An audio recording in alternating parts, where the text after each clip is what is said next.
오늘은 종려주일입니다. 종려주일이라고 부른 이유는 예수님께서 이제 십자가에 달려 돌아가시기 전 일주일 전에 이제 예루살렘으로 올라갈 때 사람들이 종려나무 가지를 들고 환영을 해서 이 날을 종려주일, 팜 선데이라고 부르고 있습니다. 이때 예수님께서는 그들의 환영을 받으실 때 나귀 새끼를 타고 올라갔다고 성경은 기록하고 있습니다. 이런 백마나 흑마를 타고 올라가셔도 부족함이 없는 우리 주님께서 나귀 새끼를 타고 올라갔다는 겁니다. 여러분의 이 흑마와 백마와 나귀 새끼의 그 어떤 차이를 느끼게 하기 위해서 제가 그림을 하나 준비했습니다. 여러분, 백마를 한번 볼까요? 너무 멋지지 않습니까?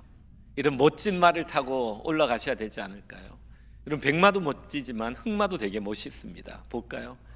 정말 이런 멋진 말을 타고 우리 주님이 올라가셔야 되는데 우리 주님이 뭘 타고 올라가시냐면 나귀, 그것도 새끼를 타고 올라갔다고 합니다. 한번 볼까요? 여러분, 너무 초라하죠? 근데 제가 그것도 나귀들 중에 제일 괜찮은 놈으로 골라가지고 제가 저렇게 띄워놨습니다. 여러분, 우리 주님께서는 흑마나 백마나 정말 멋진 준마, 명마를 타고 올라가셔도 부족함이 없으실 텐데 나귀 새끼를 타고 올라갔다고 성경은 이야기하고 있습니다. 오늘 우리는 이 예수님께서 종려주일날 타고 가신 나귀 새끼를 살펴보면서 우리에게 주시는 은혜를 좀 생각해 보고자 합니다. 먼저 첫 번째, 오늘 이 본문이 우리에게 주는 교훈은 뭐냐면요, 언어보다 말보다 우리의 삶이 더 탁월해야 된다라고 성경은 말씀해 줍니다. 여러분, 우리의 언어도 중요하고 우리의 말도 중요한데 이것보다 더 중요한 게 있다면은 우리의 삶입니다. 우리의 행동입니다. 이것이 우리의 언어보다 탁월한 삶을 살아야 된다고 성경은 우리에게 말씀해 주십니다. 성도는 우리 주님을 닮아야 됩니다. 말을 잘하는 사람이 되기보다는 말보다 삶이 탁월한 사람이 되어 사람들에게 감동을 주는 사람이 되라고 성경은 말씀하고 있습니다. 오늘 본문에 보면은 왜 예수님께서 나귀 새끼를 타고 갔습니까? 다른 성경 마가복음에 보면은 성경에 예언된 메시아, 선지자가 메시아에 대한 예언한 말씀을 이루시기 위해서 이 나귀 새끼를 타고 갔다라고 말씀하십니다. 그 말씀이 뭐냐? 스가랴 9장 9절에 나오는데 우리가 한번 같이 한번 보겠습니다. 스가랴 9장 한번 읽겠습니다. 시작.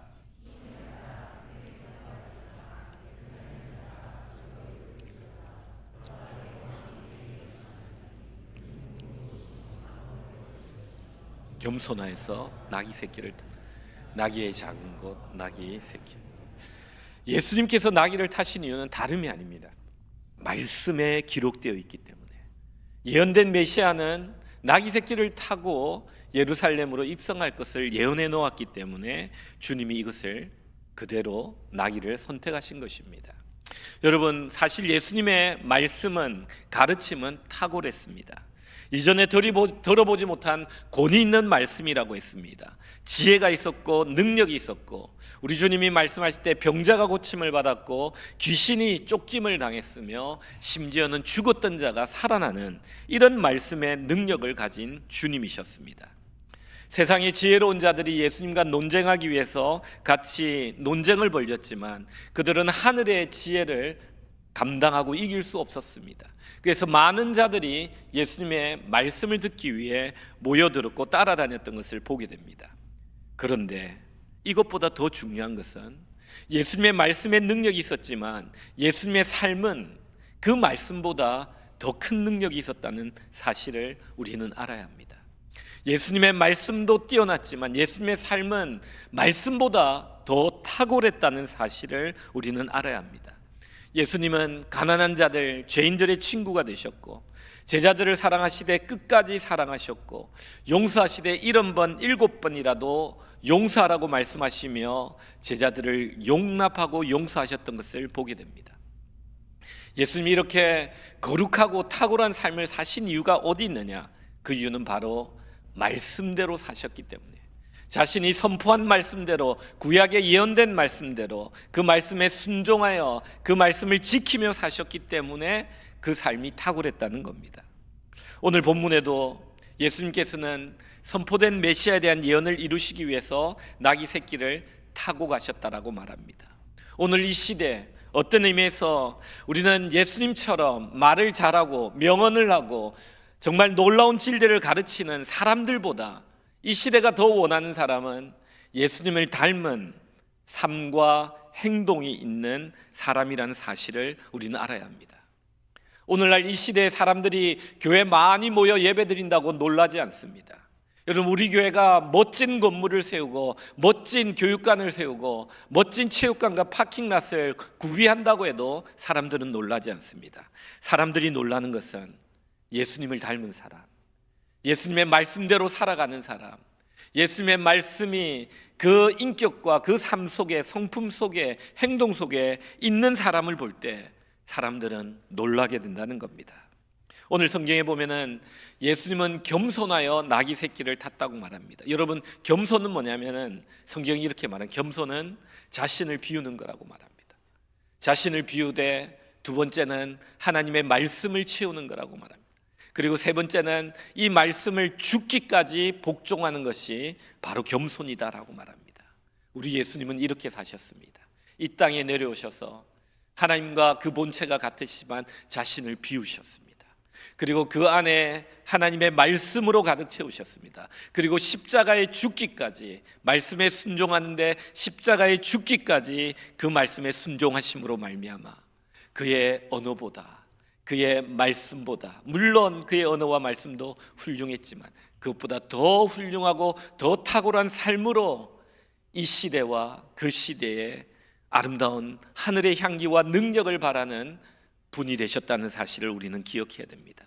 우리가 사모해야 될 것이 무엇인가? 예수님의 지혜와 예수님의 말씀과 예수님의 명언들도 우리의 가슴에 담아야 되지만 그것보다도 더 이 시대에 우리가 사모해야 될 것은 뭐냐면은 바로 탁월한 예수님의 삶인 것입니다. 이 삶은 말이 아니라, 능력은 말이 아니라 삶에서 나왔듯이 예수 그리스도는 행동과 삶으로 겸손히 하나님의 말씀에 순종하심으로 말미암아 이 일을 이루셨다는 겁니다. 지금 이 시에서 이제 세례들을 베풀고 있습니다. 이번에는 이 시 쪽에 세례자들이 좀 많아가지고 어제 우리 장로님들과 함께 세례 문답 인터뷰를 했습니다. 당일 인터뷰를 하는데요, 제가 유아 세례를 받는 3명의 부모들에게 이렇게 말했습니다. 여러분, 자녀들에게 하나님의 말씀을 많이 가르치십시오. 성경 이야기를 많이 들려주십시오. 그러나 중요한 것은 그들의 행동을 가르칠 때는 절대 말로 가르칠 수 없다는 것을 기억하십시오. 자녀들은 부모의 뒷모습을 보고 배웁니다. 우리 옛말에 자녀들은 부모의 뒤통수를 보고 배운다라고 했습니다. 여러분이 정말 자녀들을 가르치고 싶다면, 정말 자녀들이 되고 싶은 어떤 믿음의 모습이 있다면 여러분이 먼저 그 모습을 보여주셔야 합니다. 기도하는 모습, 사랑하는 모습, 정직한 모습, 성실한 모습, 이 모습을 자녀들에게 보여줄 때 말하지 않더라도 자녀는 여러분을 닮아갈 것입니다 라고 교육을 시켰습니다. 여러분, 기억하십시오. 첫 번째로 중요한 것, 오늘 이 본문이 우리에게 도전하고 있는 것은 말보다도, 나의 언어보다도, 나의 지혜보다도, 나의 가르침보다도 우리가 더 탁월해야 될 것이 있는데 그것은 바로 삶이란 것입니다. 주님처럼 하나님 말씀을 겸손히 나의 모든 생각들을 비우고 오직 주의 생각과 뜻을 내 마음에 채우고 죽기까지 복종하며 십자가에 죽기까지 그 말씀에 순종할 때 우리는 하늘의 향기와 능력을 소유하는 삶을 살아가는 자가 될 것입니다. 오늘 이 말씀 꼭 기억하시며 말보다 삶이 탁월해야 된다는 이 교훈을 마음에 새기시기 바랍니다. 우리 같이 한번 따라해 볼까요? 말보다 삶이 더 탁월해야 합니다. 두 번째입니다. 오늘 이 본문이 우리에게 주는 교훈은요, 우리의 경험보다 우리 주님을 더 의지하는 자가 되어야 됩니다. 오늘 성경에 보면 예수님께서 나귀 새끼를 타셨는데 이 나귀 새끼를 선택할 때 어떤 조건이 있는 것을 보게 됩니다. 30절을 한번 볼까요? 우리 30절을 같이 한번 읽습니다. 시작.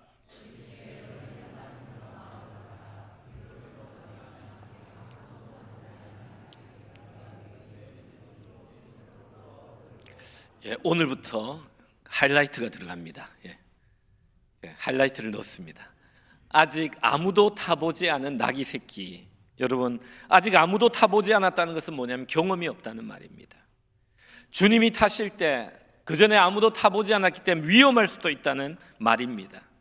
많은 사람들이 타보고 길들여진 안전한 말이 아니라 우리 주님께서는 아무도 타보지 않은 이 나귀 새끼를 준비하라고 말하고 있는 것입니다. 우리 주님은 사람을 사용하실 때 경험이 없는 자를 사용하기를 기뻐하십니다. 왜냐하면 많은 경험을 가진 사람들은요, 예수님을 의지하지 않기 때문입니다. 다른 말로 하면은 말을 잘 듣지 않아요. 순종하지 않아요. 자기 경험대로 하려는 경향성이 너무 많기 때문입니다. 여러분, 일을 할 때 이 경험이란 것은 가장 큰 장점도 되지만 가장 큰 단점이 된다는 사실을 여러분 아셔야 됩니다. 여러분, 경험하면요, 그 일은 쉽습니다. 이건 장점입니다. 쉽게 할 수 있습니다. 그러나 단점은 뭐냐면 똑같은 일을 반복할 뿐이라는 거예요. 창조성이 사라지고 안일함이 추구되고 생각의 프레임에 갇히게 살게 됩니다. 그러나 일을 하다가 경험이 없는 사람들은요, 그리고 일을 하다 보면 이 경험이 많은 사람은요, 다루기가 너무 힘이 들어요. 너무 자기 주장이 세고 고집이 세기 때문입니다. 자기가 해봤다는 거죠. 그런 반대로 가장 일하기 편한 사람은요, 경험이 없기 때문에 순종 잘한 사람, 일하기 편합니다. 그런데 반대로 경험이 있다 할지라도 그 마음이 열려 있는 사람, 항상 새로움을 추구하고 창조성을 추구하고 마음이 열려 다른 사람의 의견을 수용 잘하면 경험이 있다 하더라도 그 사람은 참 좋은 사람입니다. 여러분, 저는 경험을 무시하고자 하는 건 아닙니다. 경험은요, 책으로 배우는 것보다 훨씬 더 우리에게 필요한 지혜임을 부인할 수 없습니다. 근데 경험의 다른 쪽 이면을 보면요, 이것이 새로운 세계로 나아가고 주님을 의지하는데 장애물이 된다는 사실을 여러분 분명히 아셔야 됩니다. 항상 경험을 가진 사람들은요, 새로움을 추구해야 됩니다. 똑같이 일하려고 하지 마십시오. 전과 다른 플러스 원 하나를 더 추구해야 됩니다. 그래야만 발전이 있고 창조성이 있고 새로움이 있는 것입니다. 예수님은 우리에게 이렇게 말씀합니다. 새 포도주는 새 부대에 담아야 한다. 자꾸 경험이라는 헌 부대에 새 포도주를 담으려고 하면 안 됩니다. 이 헌 부대는 역동적이고 폭발하는 이 새 포도주를 감당할 수가 없습니다. 여러분, 건축보다 리모델링이 더 힘들다는 말하는 분들이 계세요. 이미 뼈대가 있기 때문에 차라리 다 부수고 새로 짓는 것이 낫다라고 말하는 분들도 계십니다. 그래서 오늘 우리 주님은요, 아무도 타보지 않은 그런 나귀 새끼를 선택하고 선호하고 있는 모습을 봅니다. 그들은 경험이 없기 때문에 오직 주님만을 의지하고 주님의 음성에 귀 기울이고 주님이 가자는 곳으로 가고 주님이 가라는 곳으로 가기 때문입니다. 여러분, 경험을 의지하는 것과 하나님을 의지하는 것은 얼마나 결과가 달라지는 것인지 모릅니다. 여러분, 여기서 하나님을 의지한다는 것은요, 기도를 한다는 의미입니다. 우리의 삶에 기도가 빠지면 안 됩니다. 경험도 없는데 기도도 하지 않는다, 이거 제일 최고로 나쁜 겁니다. 근데 경험이 없기 때문에 주님만을 의지할 수밖에 없는 것, 이것이 좋은 것입니다. 근데 더 좋은 것은 뭔지 아십니까? 경험이 있어요. 그럼에도 불구하고 전의 길과 이번 길이 다르기 때문에 그때도 주님만을 의지하며 기도하는 이 사람이 가장 좋은 모습인 것입니다. 이번에 성지순례 가서 참 좋았던 점 중에 하나는요, 이겁니다.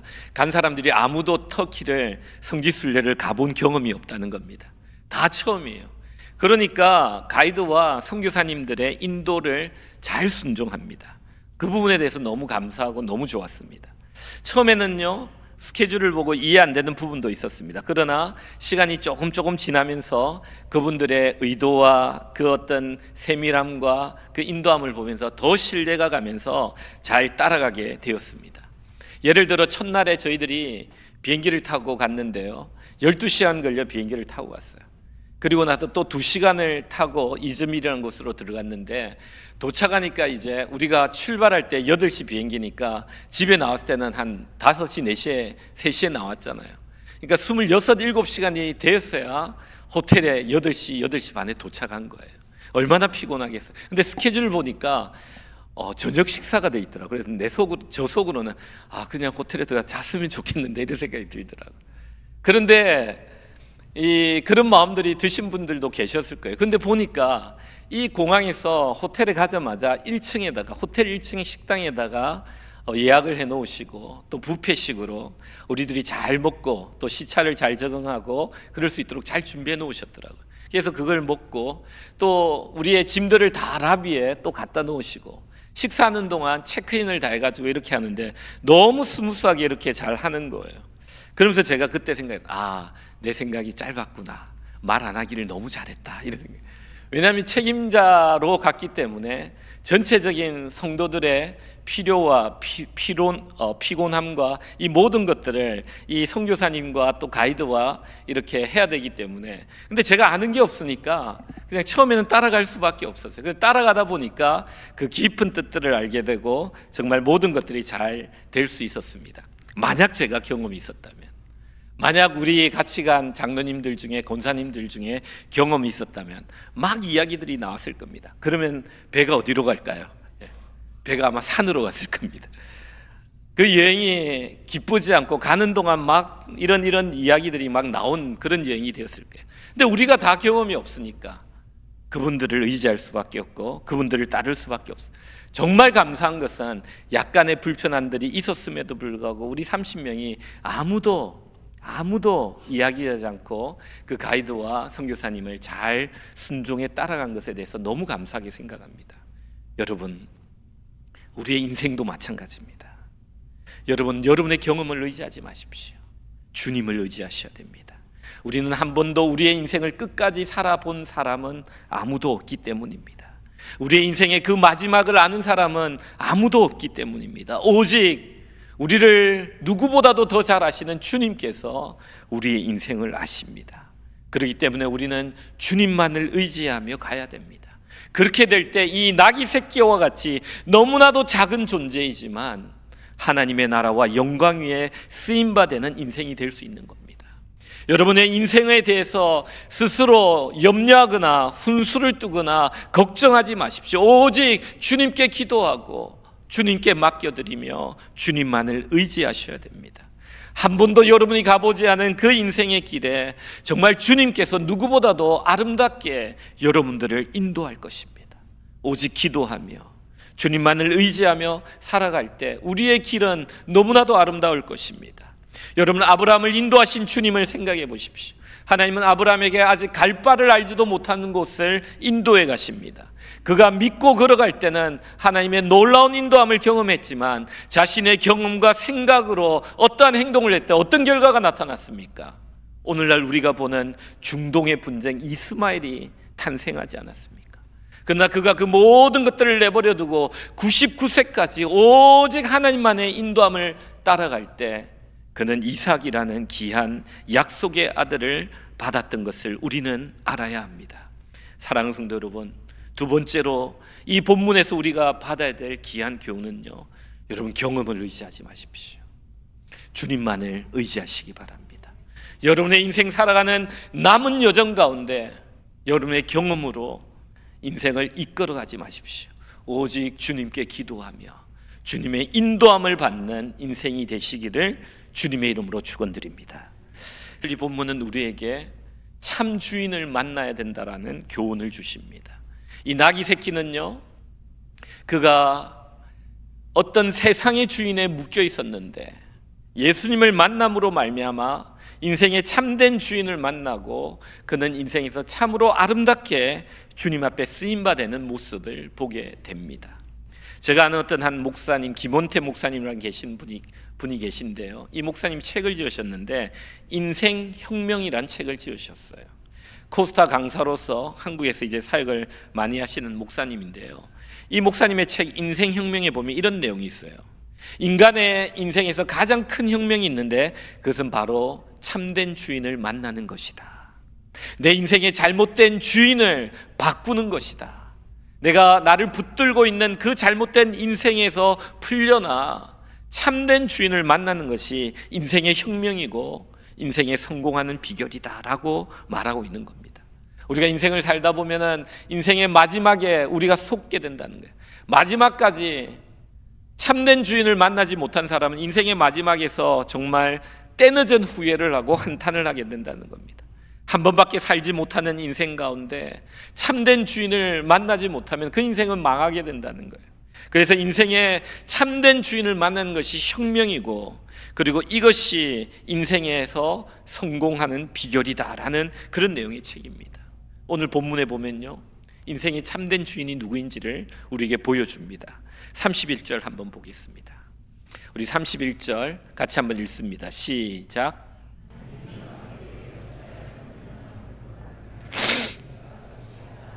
여러분, 여기 보면은 주가 쓰시겠다라. 아니, 나귀 새끼가 묶여 있어요.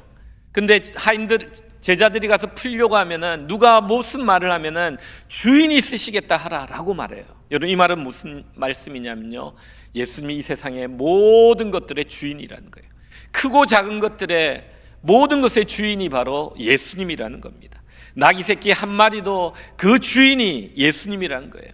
성경에 보면요, 다른 곳에 들의 꽃들도, 하늘의 공중의 새도 하나님의, 예수님의 허락이 없으면 하나도 땅에 떨어지지 않고 하나도 필 수 없다라고 우리에게 말씀하고 있는 거예요. 우리가 이 땅을 살아갈 때 예수님이 내 인생의 주인이란 것을 깨닫는 것이 지혜입니다. 여러분, 내 재물, 내 시간, 내 건강, 내 생명, 내 자녀, 내 사업, 이 모든 것들이 내 것이 아니라 주님의 것이라는 것을 깨닫는 것이 지혜입니다. 이것을 빨리 깨달아야 돼요. 그리고 그 참된 주인께 내가 가진 것들을 아낌없이 드릴 수 있는 자가 되어야 됩니다. 주님이 원하실 때 마음껏 드릴 수 있는 자가 되어야 돼요. 그런데 문제는 뭐냐? 우리를 붙들고 있는 세상의 주인이 있다는 거예요. 세상의 임자들이 있다고 말해요. 성경을 한번 보면요, 33절입니다. 우리 같이 한번 읽겠습니다. 33절 시작.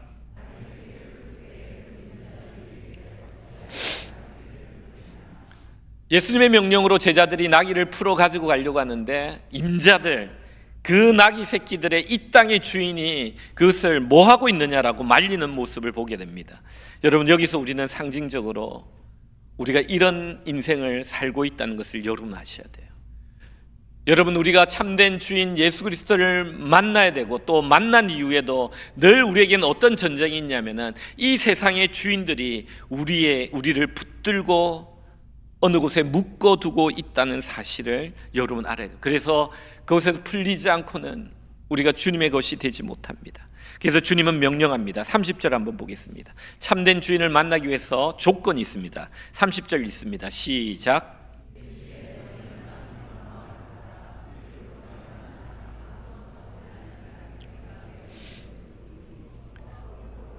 네, 우리가 정말 참된 인생의 주인을 만나기 위해서는 풀려짐의 은혜가 있어야 돼요. 나를 묶고 있는 이 세상의 참된 주인이신 하나님 예수 그리스도가 아니라 이 세상의 공중권세 잡은 자들이 나를 묶고 있는 이 세상의 임자들, 이 세상의 거짓 주인들에게 우리가 풀려지는 은혜가 있어야 된다는 겁니다. 여러분, 우리는 참된 주인을 만나고 그 주인에게 쓰임받기를 원한다면 여러분을 묶고 있는 것이 무엇인가를 오늘 깊이 생각해야 돼요. 목사님, 저는 묶인 것이 없는데요. 여러분, 그렇게 자신 있게 말할 수 있다면 너무 감사한 겁니다. 그런데 그 사람도 자세히 보면요, 묶인 것이 있어요. 여러분, 한번 여러분을 돌아보세요. 제가 어떤 분의 이야기를 듣는데요, 요즘 자녀들이 게임에 중독돼 있어요. 어떤 아이는요, 게임에 너무 중독되가 게임을 너무 하다가 뇌출혈이 일어나서 수술을 했어요. 근데 수술을 하고 나서 깨어났는데도 정신 차리자마자 게임을 또 하더래요. 그럼 이 시대가 우리 젊은 아이들, 청년들을 게임이 중독하고 있다는 사실 아십니까? 여러분, 셀폰이 얼마나 중독이 되고 있는 시대입니까? 여러분, 이런 것뿐만 아니라 술과 마약과 음란과 도박에 묶여 있는 사람들이 있어요. 자신이 마음대로 자신의 시간과 삶을 사용하지 못해요. 이것들에 이끌려가는 거예요. 또 얼마나 많은 사람들이요, 돈과 명예와 성공에 묶여 있는지 아십니까? 인생에 오직 이것이 목표가 돼요. 그 인생을 마음대로 하지 못하고 이것이 주인이 되어 그를 드라이브해 나가는 모습을 보게 됩니다. 여러분, 이뿐만 아니라 여러분, 약간 덜하다고 보지만, 덜할 수도 있지만 이것도 심각한 중독이 있어요. 쇼핑, 드라마, 영화, 여러 가지 취미에 중독되어 자신이 자신의 삶을 이끌어가는 것이 아니라 그것들에 의해 내 시간이 지배되고 묶여서 주를 위해 아무것도 할 수 없는 그런 상태에 있는 사람들이 오늘날 너무 많이 있다는 거예요. 제가 이번에 성지순례 가가지고 성지순례가 끝날 쯤에 하나님께 그런 기도를 드렸어요. 하나님, 어떻게 이렇게 베드로와 이 바울은 우리가 여행한 게 2000km였거든요. 10일 동안에 차를 타고 2000km를 다닌도 이렇게 피곤하고 힘든데 어떻게 2만 킬로나 되는 이 터키 땅을 누비며 하나님의 복음을 전할 수 있었습니까? 라면서 이 일정을 마치면서 기도하는 시간을 좀 가졌어요. 그때 주님께서 저에게 주신 마음이 뭐였냐면 오늘 이 두 가지 말씀. 그들은 참된 주인을 만났다는 거예요. 이 말씀이 뭐냐면요, 주가 쓰시겠다 하라. 이 말씀이 다가왔어. 주님을 만났기 때문에 내가 너를 쓰겠다. 참된 주인을 만났기 때문에 그들이 쓰임받았다는 거예요. 또 두 번째 주님께서 주시는 마음이 뭐냐면요, 오늘 이 본문에 읽었던 말, 매여 있는 것을 보리니 풀어 끌고 오라. 그들은 모든 매여 있는 것들로부터 풀려나는 은혜를 경험하고 자유인이 되어 오직 그 모든 자신의 것들을 주님께 드리며 그 복음을 그곳에서 전할 수 있었다라는 그런 응답을 주시더라고요. 그러면서 저는 기도했어요. 오 주님, 그렇다면 저도 그렇게 살기를 원합니다. 주님, 내가 참된 주인을 다시 만나기를 원하고 나의 모든 시간 가운데 이 세상의 것들이, 세상의 거짓된 주인이 나를 묶고 있는 것이 있다면 주여 풀려지기를 원합니다. 그리하여 더 주님께 헌신하고 더 주님을 섬기는 자가 되기를 원합니다 라는 기도를 드렸어요. 여러분, 성지순례는 여러분 꼭 기회가 되면 한번 가보시고, 성지순례를 가면서 깨달은 것 중에 하나는요, 사도들이 걸어갔던 길, 베드로와 바울이 걸어갔던 그 성지가 그 거룩한 땅을 밟으면서 그곳이 나의 성지가 되는 은혜가 있어야 돼요. 그곳에서 그들의 걸음과 그들의 헌신과 그들의 수고와 그들의 믿음을 느끼면서, 눈으로 보는 성경이 아니라 몸으로 발로 느끼는 이 성경을 읽으면서 나 자신을 그곳에서 드리는 이 헌신이 성지순례에 있어야 되는 거예요. 저는 성지순례를 마치는 마무리하는 기간 동안 그런 기도를 드렸어요. 그리고 비행기를 타고 오면서도 그 눈을 감고 기도하는 시간에 이런 기도를 드렸어요. 그때 하나님께서 저에게 주시는 말씀이 있었어요. 우리 말씀 한번 보겠습니다. 요한복음 21장입니다. 18절 우리 같이 한번 읽겠습니다. 시작.